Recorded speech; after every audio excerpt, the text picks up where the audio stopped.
Welcome to Washington Unplugged.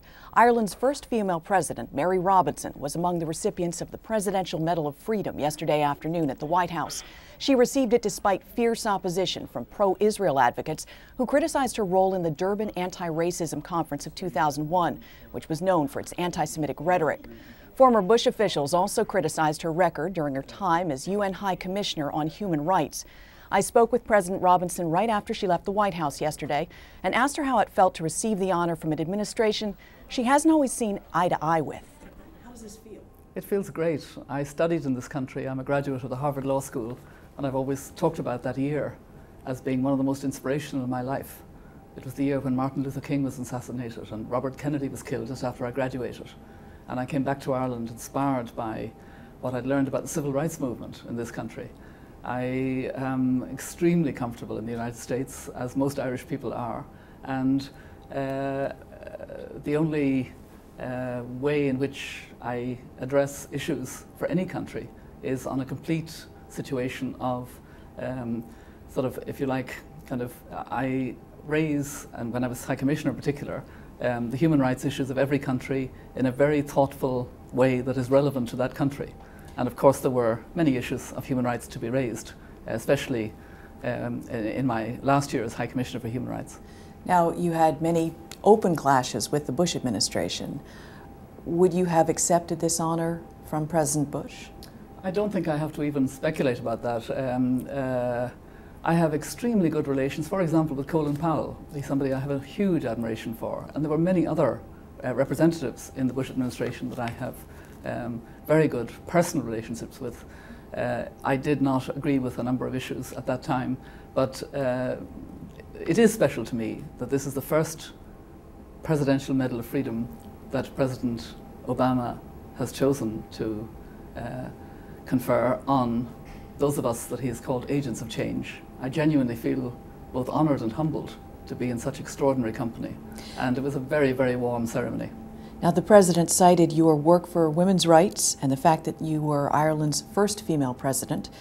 He called you an advocate for the hungry and the hunted, the forgotten and the ignored, who's not only shone a light on human suffering, but illuminated a better future for our world. So, when you look back, how did you change the way things are, and what do you think still needs to be done? Sometimes it's better that other people tell you the way in which you've changed things. But I was very conscious when I was elected the first woman president in Ireland that I could also develop the office of president directly elected by the people to link with the political power, which was with the Prime Minister of the Taoiseach in government, and yet carve out a special role both within Ireland and internationally. So I was the first president to go to Rwanda and to Somalia after during the conflict and famine there.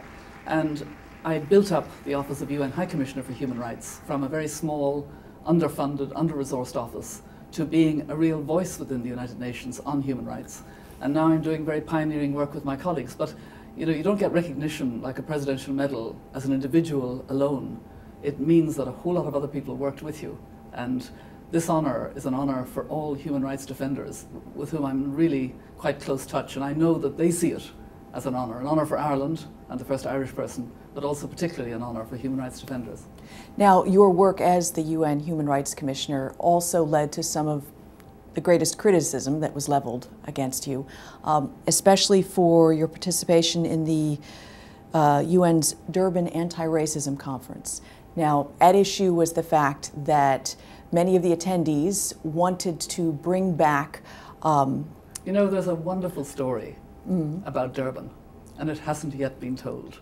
I was very struck, I was very heartened yesterday when Ambassador Nancy Rubin, who was an ambassador of the United States on human rights for quite a part of the time when I was High Commissioner, rang me in some distress from Italy at some of the stuff that she'd heard about, which she knows is not well based. And she said, Mary, it's time there was a definitive, good, objective analysis. And when that happens, I think, and when the story really comes out, it will actually be very useful also to this country. It needs now, I believe, to be done, that there is a, you know, as Nancy Rubin has said, an independent analysis of what happened in Durban, who had responsibility for what in the United Nations system, who had responsibility for the conference, who was chair of the conference, South Africa, how were member states doing what they did, what role did I play. Everybody there knows that I played a huge role in trying to fight the anti-Semitism. I was almost on my own in trying to do it. But that's a story that has to come out objectively. Now, at issue, of course, was the clause that some of the attendees wanted to bring back, which equates Zionism with Absolutely. racism. And I fought against that and got it removed in the end by, you know, in fact, it's not even important that we discuss it here, because it's a very, very important part of history now. And there is a completely understandable, maybe because of the degree of anti-Semitism, which I fought very hard to combat and which I really regretted, and which never should have happened. This was a conference against racism and xenophobia and anti-Semitism. It has somehow got locked into an account. Part of it, I think, it can be explained by the fact that 3 days later we had the terrible attacks of 9/11. There was never a proper evaluation of this conference, and it got locked in a particular way. I would very much welcome the idea that Nancy Rubin has put forward, and others are also putting forward, of having maybe it's somebody with an understanding of how the UN works, somebody with understanding how the member states works, how civil society at a conference like that works, and let's have the account of the truth. And I would be very happy with that, very happy. So, to let you answer your critics, some from the previous administration, you do not believe that Zionism equals racism? Of course not. I've been fighting anti-Semitism all my life, and everybody knows that, who knows me. So why did both the US and Israel pull out of that conference? That's a story that needs to be told well. It was a very difficult time. I didn't agree with that decision. The conference could have collapsed. It didn't collapse. In the end, there was no anti-Semitic language in the final document. But people don't know that because there's never been a proper accounting. But there will be, I hope. Out of all of this, to me, you know, slings and arrows of recent criticism, I want the truth to now come out in a very balanced, objective way. And that, I think, is what we're all aiming for. Another one of your critics, so I'd like to give you a chance to answer, because it's been out in some of the blogs today, and some of the cable channels have been reporting it, that the late Representative Tom Lantos said that he felt you equated the suffering of the Palestinians in the West Bank and Gaza with the suffering of the Jews from the Holocaust. I never made that equation. I was a good friend of Tom Lantos, a wonderful man, a Holocaust survivor. And he knew me when I was President of Ireland, and he knew me at the start of my time as High Commissioner. And it's, again, a story that isn't for a few minutes on television. It has to be looked at in a very comprehensive way. But he misjudged my role. He thought I had the political power of being chair of this conference or something. I wasn't. South Africa was chair of this conference. And so there's a long story there. Tom Lantos wrote an article that was not factually based in so many different ways. A number of people have taken him up on it. But I now see the need for a comprehensive, independent evaluation. I think I'm owed it, actually. I've been judged by people who've never met me, who don't know what I stand for. I welcome this opportunity to, you know, say, I really want this to come out in the fullest independent examination.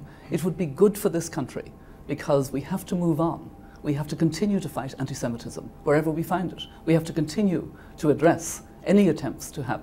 I had a very key role in ensuring that the review conference did not take place in South Africa. I intervened with the Secretary General at the request of some Jewish groups to make sure that it took place in Geneva, where there would be less likelihood of this kind of emotional anti-Semitism. That's the story of my life. But there is a different version, and I want the truth to come out. Now, speaking of this country, you are on the record as saying that some of the practices of the last administration, waterboarding, for instance, should be investigated. And yet President Obama has decided to leave some of that in the past. At least that's the position right now. What do you think of that position? It's very much a matter for this country, for the Congress of your country, for the President of your country to decide in what way there may be an examination of some of the issues. What I was aware of for the final year, my 5th year as UN High Commissioner, which was the year after the appalling attacks in this country. I went to Ground Zero, I grieved with the families, I saw the volunteers, I saw the resilience and the determination of people to move on from that terrible time. But I also then subsequently saw the United States not upholding the high standards. No torture. Torture is not acceptable. That was the wonderful standard that the United States has always championed, including during most of my time as High Commissioner. It was a bit rough when that changed and when Guantanamo Bay was opened with no regard for the Geneva Conventions. Today is the 60th anniversary of the Geneva Conventions. Today. And I honor that. And it was not upheld in the way that Guantanamo Bay was opened. As a human rights person, of course, I address that. But I love this country. It's a second home to me as an Irish person, and I've always valued the warm relations between Ireland and the United States. And I work happily from New York at the moment and have colleagues here in Washington and in Geneva. And I've deliberately chosen to do my human rights work from here. Well, President Obama's press spokesman, Robert Gibbs, said that the administration didn't agree with everything you'd said, but they honored your work. The president couldn't have been warmer today, and Michelle Obama. I was very, very touched by how warm and how supportive they were. And I think, you know, that's something that I will treasure for the rest of my life, because I think he's a president who has broken his own barriers. He understands. Charles Lane of the Washington Post wrote a scathing op-ed Wednesday criticizing the White House's decision to give Mrs. Robinson that honor. And he joins us now from his newsroom. So, why do you think Mrs. Robinson did not deserve to get this medal? Well, I look at it in the context of past recipients of this medal who are not U.S. citizens, which has been a very, very small, less than 5% of all the people who've ever gotten it. And particularly within that group, the foreign leaders of countries who've gotten it. And those people have been really, great, almost historic personalities, people like Mother Teresa, Nelson Mandela, Anwar Sadat. And when you look at her record, Mary Robinson really just doesn't even come close to those people's achievements. I mean, she was a ceremonial president of Ireland and then the head of a Human Rights Commission of the United Nations, which was extremely ineffective and controversial, and since then sort of head of a bunch of foundations. I just don't think she measures up to the standard of past recipients. Let's get specific. In your editorial, you attack her participation in the Durban Racism Conference. You say that she didn't do enough.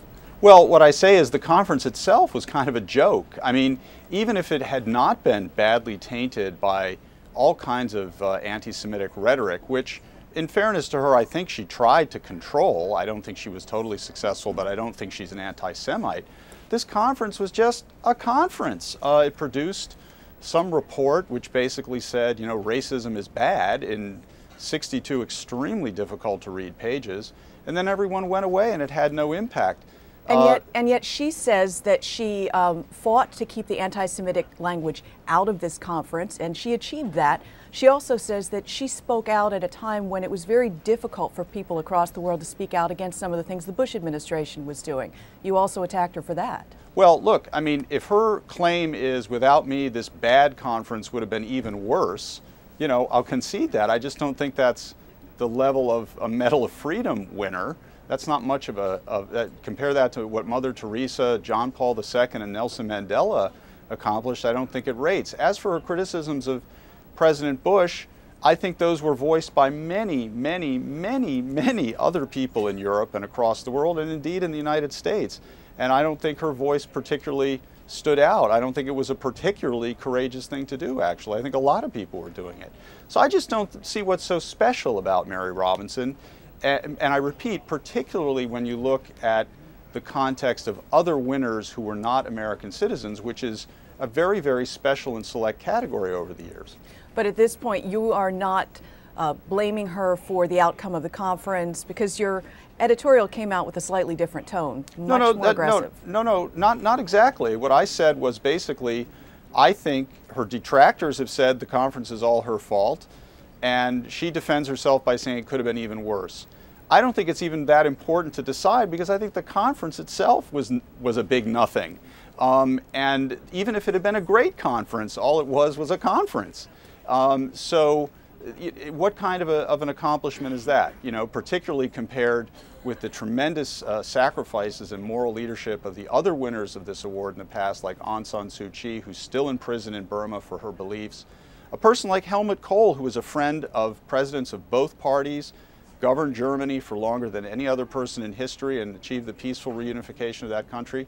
I mean, Mary Robinson just doesn't stack up, and I think her getting this award in effect dilutes its importance, and I think that's unfortunate. Well, she says she's going to use the award to accomplish more good, so I guess we'll have to see what she does from here on, and history will be the judge. I hope something good comes out of it, that's for sure. Thank you very much for joining us, and thanks you. for watching Washington Unplugged. Join us again tomorrow at 12:30 on CBSNews.com. I'm Kimberly Dozier.